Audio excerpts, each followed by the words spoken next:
Es curioso, cómo funciona la mente humana.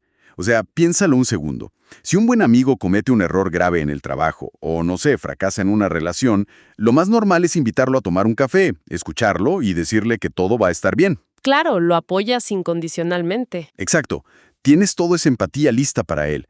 Pero, si nosotros mismos cometemos exactamente ese mismo error, la reacción interna suele ser diametralmente opuesta. O sea, la mente se convierte en un tribunal implacable. Sí, somos nuestro peor juez. Totalmente.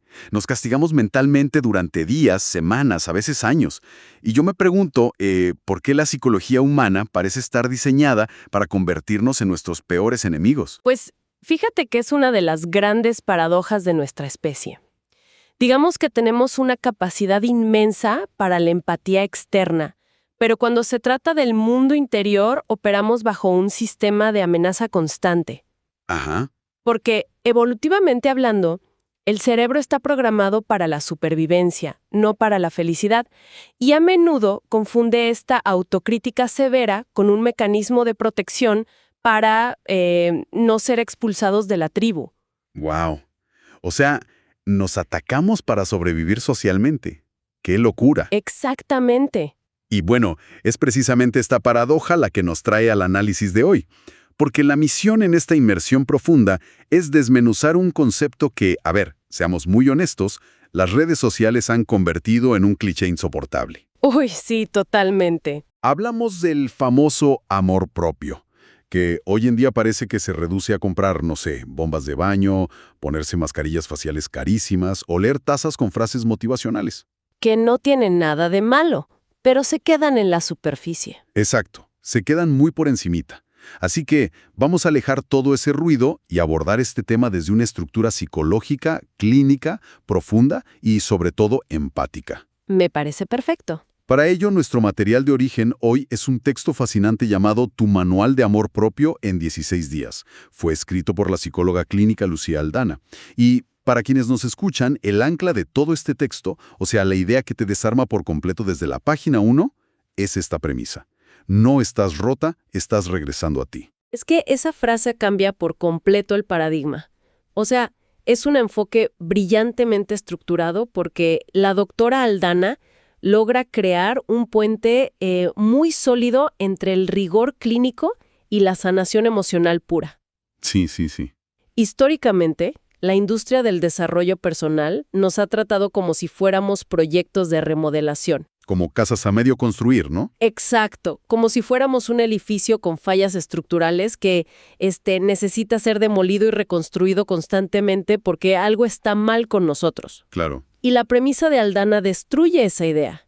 Nos dice que el objetivo no es convertirse en alguien diferente, ni intentar arreglarse para encajar en un molde, sino reconciliarse con la propia verdad. Reconciliarse con uno mismo. Así es dejar de buscar pegamento para arreglar lo que creemos que está roto y darnos cuenta de que, pues, tal vez las piezas siempre estuvieron completas. Me encanta eso.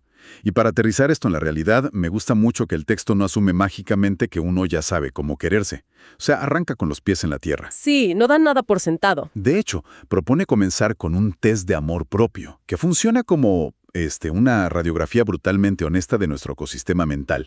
Y evalúa cosas súper cotidianas, pero que lo dicen todo. ¿Cómo cuáles? Por ejemplo, nos permitimos descansar un domingo en la tarde sin sentir una culpa horrible de que estamos perdiendo el tiempo. O, no sé, nos castigamos en silencio durante horas cuando se nos quema la cena o enviamos un correo importante con un error ortográfico. Claro, es una evaluación súper clínica de nuestro diálogo interno. Y lo que revela, en la gran mayoría de los casos, es que vivimos escondidos detrás de una máscara de deseabilidad social. Ajá, ¿para agradar a los demás? Totalmente. Y para poder desmantelar esa dinámica, la primera necesidad psicológica, o digamos, la fase 1 de este viaje, es identificar quiénes somos cuando absolutamente nadie nos está mirando. Porque no puedes amar a un desconocido. Exacto, y mucho menos a un personaje que inventaste para encajar. Bueno, vamos a desempacar esto, porque aquí el texto comparte una anécdota entrañable de la autora. Ella cuenta que cuando tenía unos 13 años, su refugio absoluto era el baño de su casa. Ay, sí, qué buena historia. Se encerraba ahí, sola, simplemente para hacer caras raras, muecas graciosas y expresiones súper exageradas frente al espejo. Y dice que era el único metro cuadrado en el mundo donde no sentía, la presión asfixiante de tener que ser la niña buena o de agradarle a alguien más. Es un espacio seguro. Sí. Y leyendo eso yo pensaba que es casi cómico cómo al crecer perdemos esa inocencia. O sea, de adultos ya no hacemos caras raras en el espejo del baño. Simplemente actualizamos el mecanismo y ahora lloramos en el auto antes de entrar a la oficina. ¡Wow! Es una imagen un poco trágica, la verdad. Pero clínicamente es muy precisa. O sea, lo que la autora ilustra con esa niña en el espejo es el contacto con el yo auténtico, despojado de todas las expectativas externas. Claro, sin el filtro. Exacto. A medida que crecemos, internalizamos las voces de nuestros padres, de nuestros maestros, de esta cultura hiperexigente en la que vivimos. Y todas esas voces se fusionan y, lamentablemente, se convierten en nuestro propio diálogo mental. Se vuelve nuestra propia voz. Así es. Y eso explica por qué nos aterra tanto el silencio. El día 2 del manual, de hecho, habla de cómo reescribir nuestra historia desde la compasión, como un testimonio de supervivencia. Pero para llegar a eso, primero tenemos que escucharnos. Y ahí es donde entra una práctica del manual que me llamó muchísimo la atención, creo que es en el día 4. Es la idea de tener una cita a solas. ¡Oh! Y un reto gigante para muchos. Enorme. La instrucción suena simple, ¿eh? Ir a tomar un café, sentarse en una mesa, pero sin el celular. Sin un libro, sin la laptop, sin ninguna distracción. Solo la persona y su taza de café. Y nada más. Exacto. Y para muchísima gente, la sola idea de hacer eso les genera una ansiedad paralizante. O sea, ¿por qué nos asusta tanto nuestra propia compañía? Pues lo fascinante aquí es que el silencio externo amplifica de inmediato el ruido interno. Claro, le sube el volumen. Totalmente. Cuando apagas el celular y eliminas toda esa estimulación constante que, digamos, nos mantiene adormecidos, te ves obligado a escuchar esa voz en tu cabeza. Y no siempre es una voz amable. Para nada. Para muchas personas, esa voz no es la de un aliado, sino la de un crítico implacable y cruel. El texto relata un caso clínico demoledor sobre esto. Una paciente le explicaba a la doctora Aldana cómo se trataba a sí misma ante el menor fracaso. Ajá. ¿Qué se decía? Se decía cosas horribles, como «qué torpe eres, no sirves para nada, siempre arruinas todo». Y la intervención de la autora fue hacerle una pregunta clave, muy simple pero profunda. ¿Te hablarías así si fueras tu mejor amiga? ¡Wow! Y la paciente rompió a llorar instantáneamente. Es que te rompe el corazón. O sea, darte cuenta de que jamás, bajo ninguna circunstancia, permitiríamos que alguien le hablara a un ser querido de la forma en que nosotros nos hablamos todos los días en nuestra propia cabeza. Exactamente. Por eso, el objetivo psicológico en esta etapa no es apagar esa voz. Porque, a ver, el cerebro siempre va a generar pensamientos. Sí, no puedes dejar la mente en blanco por siempre. Exacto. El objetivo es reeducarla.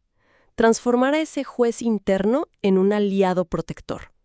Si no logramos tolerar el estar sentados solos en un café, es porque en el fondo estamos huyendo de nuestro propio maltrato psicológico. ¡Qué fuerte! Y eso nos lleva perfecto a la fase 2, al día 6 del manual, que habla de construir fuerza desde dentro. El texto propone un cambio de paradigma para reeducar esta voz, redefiniendo lo que consideramos valioso. Los famosos logros. Sí. Vivimos obsesionados con la validación externa, con los títulos, los ascensos, las cosas que se pueden presumir. Pero la autora introduce el concepto de los logros invisibles. Es un concepto hermoso. Ella cuenta que una vez le preguntaron de qué logro en su vida estaba más orgullosa. Y cualquiera pensaría que iba a mencionar su doctorado o la publicación de su libro. Pero ella respondió, haber salido de la cama en los días en que todo dolía. Ese es un replanteamiento cognitivo crucial, ¿eh? Vivimos inmersos en una cultura que solo aplaude el rendimiento visible, lo que puede subir a redes sociales. El éxito estético, digamos. Exacto. El estatus, el cuerpo perfecto, el trabajo ideal. Pero psicológicamente hablando, los verdaderos hitos de resiliencia ocurren en la total oscuridad. Es que nadie te da una medalla cuando logras levantarte, meterte a bañar y salir a la calle en medio de un duelo profundo que te está desgarrando por dentro. Para nada. O cuando decides comer algo nutritivo a pesar de tener el estómago completamente cerrado por un ataque de ansiedad. O sea, son batallas silenciosas, invisibles para el resto del mundo, pero que requieren una fuerza emocional gigantesca. Y validar esos logros es el primer paso para empezar a cultivar esa voz sabia y protectora. El libro lo resume en un mandato precioso en el día 7. No te abandones por agradar. No te abandones por agradar. ¡Wow! Sí, porque ese abandono personal ocurre constantemente cuando traicionamos nuestras propias necesidades emocionales o físicas solo para mantener la comodidad de los demás. Claro, para no incomodar al resto. Exacto. Entonces, cultivar esa voz significa convertirnos en nuestro propio cuidador principal, validando nuestro esfuerzo aunque nadie más lo esté aplaudiendo. A ver, aquí es donde se pone realmente interesante para mí. Y te confieso que cuando leí esta parte del material, mi detector interno de escepticismo se encendió por completo. A ver, cuéntame. Resulta que para construir esta nueva voz interna, en el día 8, la autora propone utilizar afirmaciones frente al espejo. Ah, el famoso ejercicio del espejo. Sí, este ejercicio de mirarse fijamente a los ojos y repetirse frases como «soy digna de amor». Y aunque ella misma admite que al principio uno se siente ridículo, yo quiero hacer un poco de abogado del diablo aquí. Adelante. Cuando una persona tiene la autoestima por el subsuelo, o sea, cuando se siente un fracaso absoluto en la vida, Sí. pararse frente a un espejo a decir «soy maravilloso y digno de amor», ¿no es acaso mentirse descaradamente a uno mismo? O sea, ¿cómo evitamos que una práctica clínica seria se confunda con esta positividad tóxica, vacía y casi negacionista que abunda en Internet? Mira, es una objeción fantástica. Y de hecho, es la resistencia número 1 que presentan los pacientes en terapia. Me imagino. Porque parece pura charlatanería motivacional. Pero si conectamos esto con el panorama general de la neurociencia, específicamente con la neuroplasticidad, entendemos exactamente por qué sí funciona. A ver, explícame eso. La positividad tóxica te exige que sientas felicidad ignorando tu dolor, ¿cierto? Sí, el clásico sonríe y ya. Exacto. Pero el ejercicio clínico del espejo no te pide que te sientas feliz de inmediato. Lo que te pide es que comiences a alterar físicamente la estructura de tu cerebro. Físicamente. ¿Fies? Físicamente. Mira, cuando pasas, no sé, 20 años atrapado en un ciclo de autodesprecio, tu cerebro ha creado unas autopistas neuronales extremadamente gruesas y eficientes para la autocrítica. Ok. Entonces el pensamiento de «soy un desastre» viaja a la velocidad de la luz en tu cabeza, porque ese camino está muy transitado, está pavimentado. O sea, es la ruta de menor resistencia. Exactamente. Entonces decir «soy digna de amor» frente al espejo cuando no lo crees en absoluto no es mentir, es agarrar un machete y empezar a abrir un sendero nuevo en medio de una selva mental muy espesa. Wow, qué buena analogía. Al principio es lento, es torpe, te tropiezas, y claro que se siente artificial, pero la repetición constante genera un proceso físico en el cerebro llamado mielinización. Mielinización. En el texto, que es poética pero científicamente impecable, que dice, las palabras que repites se convierten en hogar o en jaula. ¡Qué imagen tan brutal! Las palabras que repites se convierten en hogar o en jaula. O sea, estás literalmente sentando los ladrillos neuronales de la casa en la que vas a habitar el resto de tu vida. Totalmente. Y fíjate, esta idea de construir un hogar interno nos sirve perfecto para entender el siguiente gran obstáculo psicológico, que sería la fase 3 del manual. La de soltar cargas. Exacto. Porque una vez que tu mente empieza a sentirse como una casa más o menos habitable, de repente miras a tu alrededor y te das cuenta de que hay muebles, cuadros y cajas pesadísimas dentro de esa casa que tú nunca compraste. Claro. Desde una perspectiva sistémica, aquí empezamos a hablar del enorme peso de las angustias prestadas. Angustias prestadas. Es un concepto fascinante. Una buena analogía para entender esto, y que quienes nos escuchan lo puedan visualizar, es imaginar que estás saliendo de la habitación de un hotel después de unas largas vacaciones. Ajá. Llegas al lobby exhausto, arrastrando una maleta gigante de 30 kilos que te está rompiendo la espalda. Y de repente, miras la etiqueta en la manija y te das cuenta de que has estado arrastrando el equipaje de otro huésped durante todo el bendito viaje. ¡Qué desgaste tan innecesario! Exacto. Y finalmente te acercas a la recepción, entregas la maleta y dices, ¿saben qué? Esto no es mío. Y lo devuelvo con amor. Cuando hablamos de esto, hablamos de las expectativas heredadas de los padres o de la culpa que nos proyectó una expareja. Y es que cargar con todo ese equipaje ajeno es lo que nos mantiene en un estado de agotamiento crónico.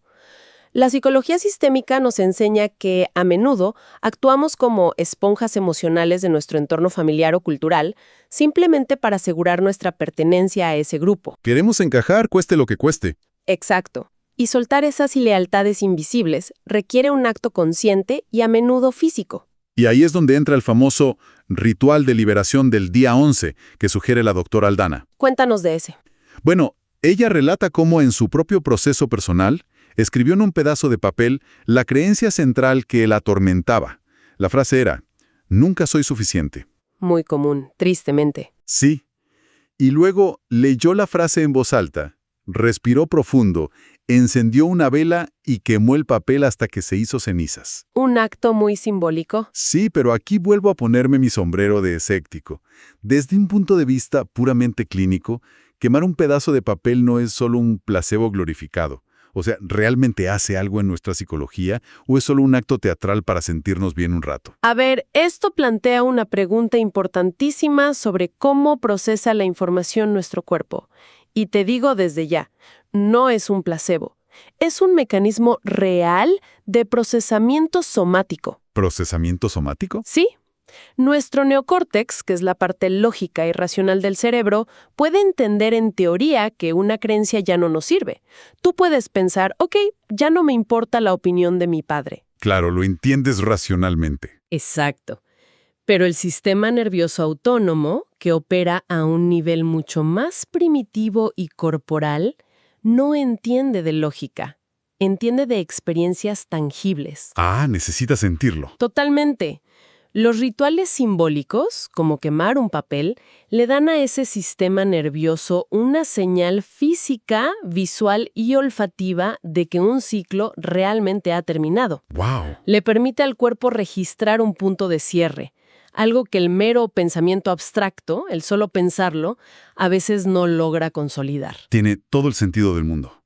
Es como pasar el memo de la mente al cuerpo. Exactamente. Pero, y esto me gusta mucho, el manual es sumamente honesto sobre lo que pasa justo después de ese cierre. No te lo pinta de color rosa como si quemaras el papel y ya, la vida es perfecta. Claro que no, porque ahí viene otra etapa. Sí, la autora narra su experiencia al terminar una relación sentimental que literalmente la estaba apagando. Y uno esperaría a que tras soltar una carga tan pesada, la sensación inmediata fuera de liberación total, euforia, fuegos artificiales. ¿Y no es así? No. Ella describe que el sentimiento inicial fue de un miedo paralizante, un terror absoluto al vacío. Es que esa es la paradoja del desapego. Y casi nadie la menciona en esta cultura del bienestar moderno. ¿Por qué pasa eso? Porque psicológicamente, la familiaridad del sufrimiento nos otorga una falsa, pero muy poderosa sensación de seguridad.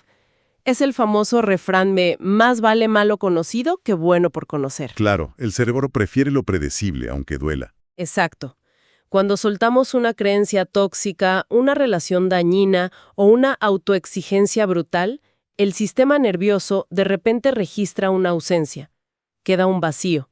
Y para el cerebro primitivo, el vacío equivale a incertidumbre, lo cual inmediatamente es interpretado como un peligro inminente. Pero la clave que aporta el texto aquí es cambiar la lente a través de la cual miramos ese vacío.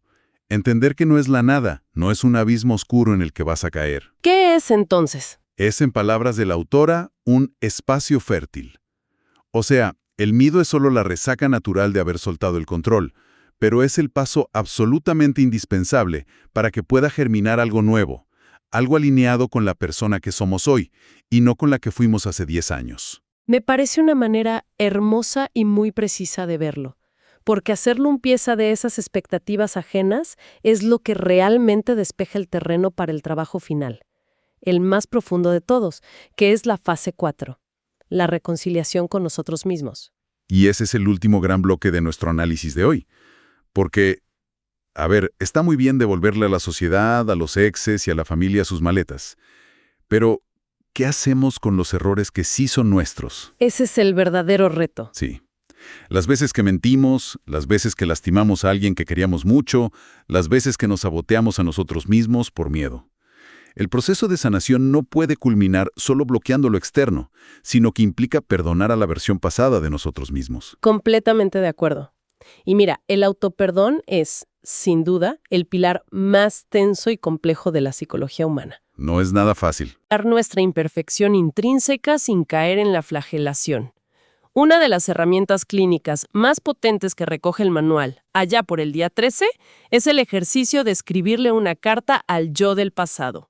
Ajá. Y ojo, no es para justificar sus errores, sino para mirarlo con el entendimiento de que en ese momento exacto, con las herramientas emocionales, el nivel de conciencia y el dolor que tenía, esa persona hizo literalmente lo mejor que pudo. ¡Qué fuerte!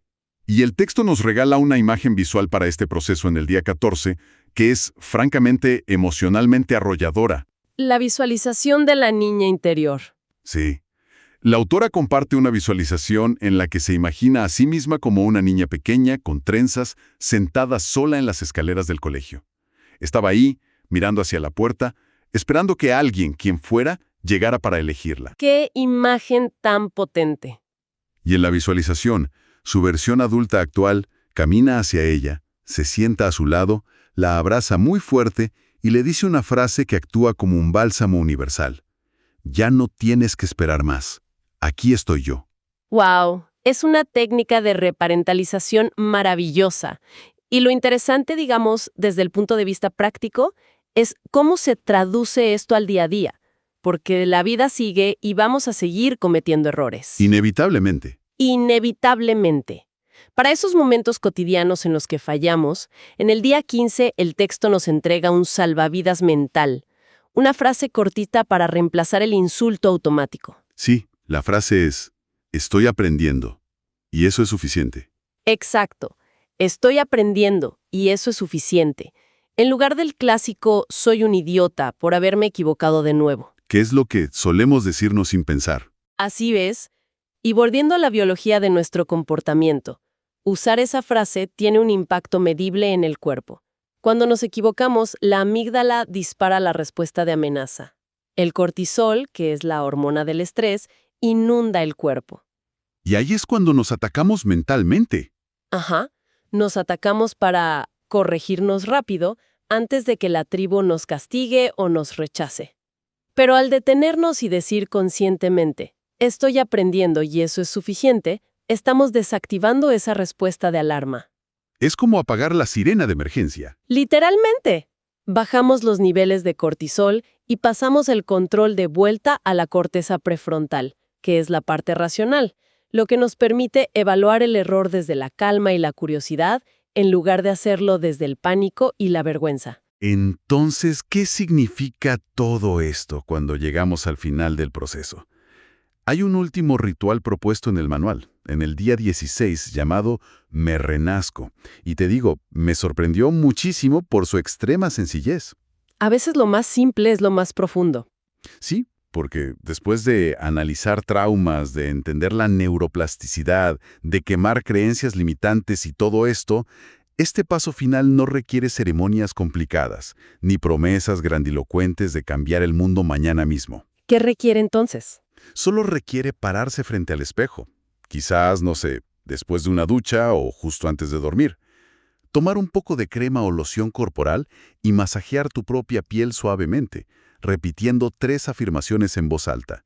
Te perdono, te abrazo, te amo. ¡Qué belleza! Y no hay una exigencia subyacente de ser más productivo al día siguiente o de ser una persona perfecta. Es simplemente el reconocimiento físico de que este cuerpo y esta mente merecen ternura de nuestras propias manos. Es la integración somática de todo el trabajo psicológico que se hizo antes. Y es profundamente revelador notar cómo concluye la autora. Ajá. Porque la meta de todo este análisis psicológico no es alcanzar un estado de iluminación budista donde uno jamás vuelve a enojarse o a tener un mal día. Eso no existe. Claro, no dejas de ser humano. Exacto. La verdadera autocompasión es entender que el valor de un ser humano no está ligado a su productividad constante. Y ojo, ni siquiera la productividad emocional de estar siempre sanando o mejorando. ¡Wow! Esa es buena. Compromiso inquebrantable de decir, incluso en mis peores días, incluso cuando me equivoque feo y sienta que retrocedo 10 pasos, prometo no abandonarme. ¡Qué fuerte! Bueno, si hacemos una recapitulación de esta inmersión profunda de hoy, hemos atravesado conceptos psicológicos inmensos. Empezamos viendo cómo desenmascarar al crítico interno y entendimos su origen evolutivo, ¿no? Así es, la fase 1 y 2. Aprendimos que la neuroplasticidad nos permite reprogramar la mente mediante la constancia, construyendo un lugar con nuestras palabras en lugar de una jaula. Luego entendimos la necesidad clínica de devolver ese equipaje sistémico, esas angustias prestadas que no nos pertenecen, y cómo procesarlo a través de rituales tangibles para el sistema nervioso. El procesamiento somático, claro. Exacto. Y finalmente, descubrimos que el autoperdón no es una debilidad, sino la única vía real para desactivar el estado de alerta crónico y poder habitar nuestro cuerpo con ternura. Todo este recorrido es la validación clínica de que el amor propio, repito, no es un lujo estético, no es una bomba de baño. Es una arquitectura emocional indispensable. Totalmente. Y si me permites conectar esto con el momento histórico en el que vivimos hoy, yo diría que esta arquitectura emocional es una necesidad imperativa de salud pública. 100% de acuerdo. Operamos en un mundo que está diseñado milimétricamente para mantenernos en un estado de insuficiencia crónica. O sea, las redes sociales, la publicidad, la cultura del hipertrabajo. Todo el tiempo bombardeándonos. Exacto. Todo está calibrado para convencernos de que nos falta algo para ser suficientes. Nuestro sistema nervioso está bajo asedio constante, con estímulos y comparaciones 24/7. En este entorno, construir ese hogar interno, un refugio donde la voz principal sea de compasión y no de exigencia, es literalmente el único mecanismo sostenible para proteger nuestra cordura a largo plazo. Es la supervivencia emocional en su estado más puro. Como dices, no podemos controlar el caos de afuera, pero podemos decidir no ser nuestros propios verdugos adentro. Esa es la clave. Y eso nos deja con una idea muy profunda para masticar hoy. Algo que nace directamente de esta plática, pero que nos invita a quienes nos escuchan a cuestionar nuestra realidad cotidiana un paso más allá. A ver, te escucho. Si a lo largo de este análisis hemos visto con todo este respaldo clínico que la ternura, el autoperdón y la renuncia a la autoexigencia brutal son exactamente los mecanismos que nos sanan, Ajá. ¿qué pasaría si descubrimos que esa constante obsesión moderna por la superación personal, ya sabes, por optimizar cada maldito minuto del día, por levantarnos a las 5 de la mañana en una carrera infinita para alcanzar nuestra mejor versión? Sí. ¿Qué pasaría si todo eso es, en el fondo, la forma más encubierta, elegante y aceptada socialmente de rechazo hacia nosotros mismos? Wow. Qué fuerte pensarlo así. ¿Será posible que el auténtico crecimiento psicológico comienza exactamente en el instante en que dejamos de intentar arreglarnos? Porque, como aprendimos hoy, tal vez nunca estuvimos rotos. Simplemente habíamos olvidado cómo tratarnos con humanidad.